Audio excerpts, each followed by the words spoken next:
아브라함이나 그 후손에게 세상의 상속자가 되리라고 하신 언약은 율법으로 말미암은 것이 아니요 오직 믿음의 의로 말미암은 것이니라. 만일 율법에 속한 자들이 상속자이면 믿음은 헛것이 되고 약속은 파기되었느니라. 율법은 진노를 이루게 하나니 율법이 없는 곳에는 범법도 없느니라. 그러므로 상속자가 되는 그것이 은혜에 속하기 위하여 믿음으로 되나니 이는 그 약속을 그 모든 후손에게 굳게 하려 하심이라. 율법에 속한 자에게 뿐만 아니라 아브라함의 믿음에 속한 자에게도 그러하니 아브라함은 우리 모든 사람의 조상이라.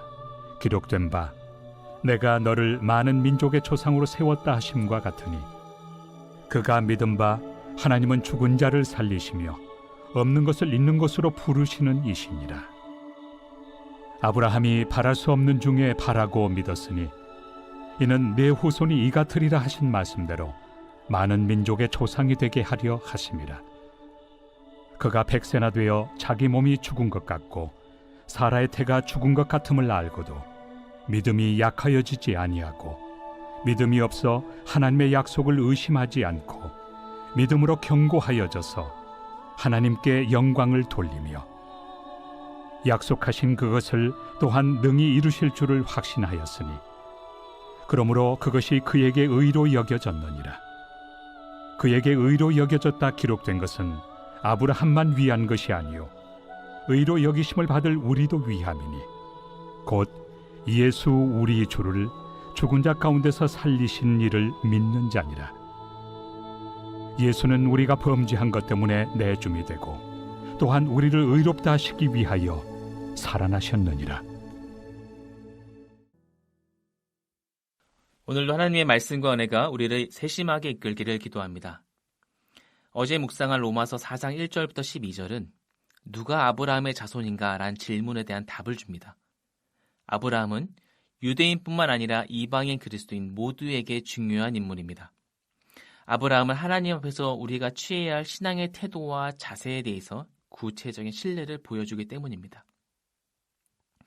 하나님이 우리에게 베푸신 구원의 약속과 선물이 믿음이 아닌 율법을 통해 온 것이라면, 아브라함에 순종하기 때문에 우리가 아브라함을 주목하는 것이라면 아브라함은 자랑할 것이 있었을 것이고 그를 모델로 삼는 우리도 자랑거리를 찾는 일에 혈안이 되어 있어야 할 것입니다.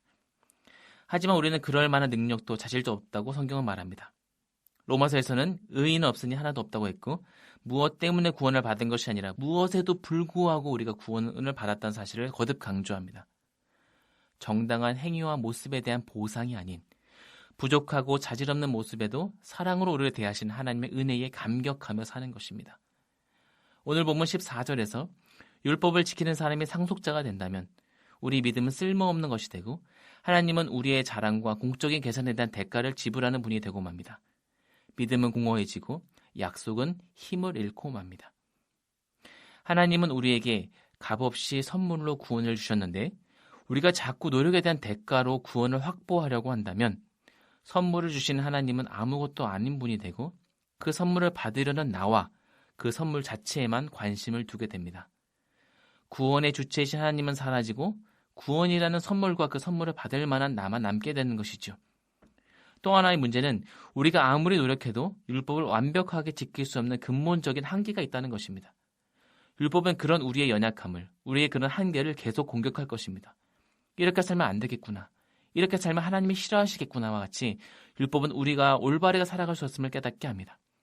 하지만 율법은 올바른 삶을 살게 하는 근본적인 동력을 제공하지는 못합니다. 그러니까 율법은 하나님의 진노를 일으키고 우리의 한계를 직시하게 합니다. 율법이 없다면 범죄의 사실도 규정할 수 없기에 율법을 범하는 일도 없을 것입니다.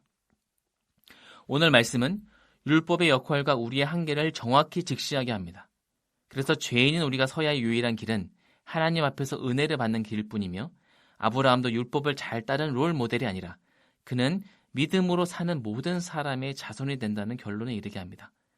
아브라함 믿음의 조상이 될 수 있다는 것은 그가 하나님의 약속을 믿고 하나님의 자리를 가장 확실하고 빛나게 하는 삶을 살았기 때문입니다. 선물 그 자체와 선물을 받기 위해서는 나라는 존재를 가장 잘 알리는 아브라함이 아니라 선물을 주시는 분은 하나님이라는 사실을 아브라함은 자신의 삶을 통해 가장 잘 드러냈던 것입니다. 하나님은 무에서 유를 창조하셨고 죽음에서 생명을 일으키셨고 절망에서 구원의 희망을 누리게 하셨습니다. 아무 가능성 없는 아브라함에게 믿음의 상속자라는 자리를 허락해 주셨습니다. 창조와 구속이 갈리고 나뉘는 것이 아니라 창조주 하나님이 곧 우리의 구원자이시고 우리의 구원자이신 하나님이 곧 창조주라는 사실을 아브라함을 통해 증명해 보이셨습니다. 이제 우리는 아브라함을 통해 의심하는 삶이 아니라 약속을 굳게 믿는 삶을 추구해야 합니다. 내 능력을 최대치로 이끄는 삶이 아니라 친히 약속하신 것을 이루실 하나님의 능력을 믿고 의지하는 삶을 살아내야 합니다. 우리가 하나님에게 영광을 돌리는 방법은 20절 말씀에서처럼 하나님의 약속에 대해 불신하거나 의심하지 않고 오히려 그 약속을 굳게 믿을 때 비로소 하나님에게 영광을 돌릴 수 있습니다. 라고 되어 있습니다. 히브리서 11장 6절에서도 믿음이 없이는 하나님을 기쁘시게 못한다고 했습니다. 하나님에게 나아가는 자는 반드시 하나님이 계신 것과 또한 그가 자기를 찾는 자들에게 상 주시는 이심을 어떻게 할까요? 네, 믿어야 할지니라 라고 말씀하셨습니다. 하나님 바로 그러한 아브라함의 모습에서 그 믿음을 의로 여기셨던 것입니다. 아브라함은 자신의 연약함, 자신의 무가치함, 자신 안에서 생명이 잉태될 수 없는 한계적 상황에서 하나님의 약속을 믿고 생명을 주신 하나님을 신뢰했습니다. 죽은 자를 살리시는 분으로 하나님을 대했습니다. 하나님에게 영혼의 닻을 내립시다. 절망 앞에서 하나님을 신뢰합시다. 치열한 내적 갈등이 있을 것이고 현실 앞에 주저하는 일도 발생할 수 있을 것입니다. 그런데도 그 모든 일 너머에 계신 하나님에게 기대하는 모습으로 이번 한 주를 갈무리해 봅시다. 하나님은 산자의 하나님이십니다. 함께 기도하겠습니다.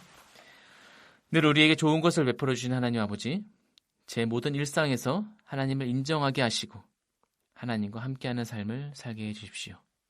이 모든 말씀을 우리 주 예수 그리스도의 이름으로 기도드립니다. 아멘. 1. 오심 기도. 하루 5번 마음을 다해 드리는 기도. 나는 죽었습니다. 제가 주인이 아니고 예수님이 저의 주인이십니다. 예수님은 십자가에서 죽으시고 부활하셨습니다. 부활하신 예수님을 가슴으로 만나서 따라가며 간증합니다. 사랑하는 가족과 함께 영광스러운 승리를 노래합니다.